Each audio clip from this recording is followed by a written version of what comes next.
Just got back from San Francisco this morning, flicking overnight flights, and knocked back a melatonin. I thought I was getting at least a solid 4 or 5 hours sleep. After 2.5 hours I was out.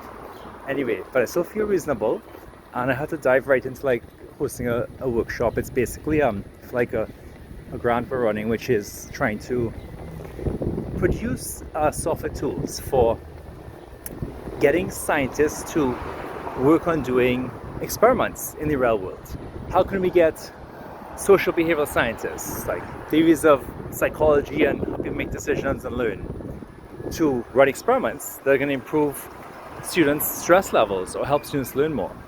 And how do we get machine learning researchers, another kind of scientists, to work on algorithms that are actually going to figure out how to use data from experiments to help people? And how do we get statisticians to also work on this to help ensure that the way the machine learning algorithms are operating is actually yielding conclusions that the social behavioral scientists can trust, and also conclusions that we can trust, right? The educational technology platform producers, the instructors, that they can actually trust it.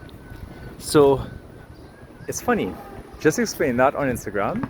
I think I explained that so much better than I did to my colleagues who I was at a workshop with, because that's interesting. Because I think when I explain to them, I'm not sure what it is. If I try to use, like, I imagine them as a machine learning person, or imagine them as a social behavioral scientist, and so I tailor it. But instead, when I explain it to Instagram, I actually explain it as if I was talking to someone with no context at all. And I think it was actually much better said.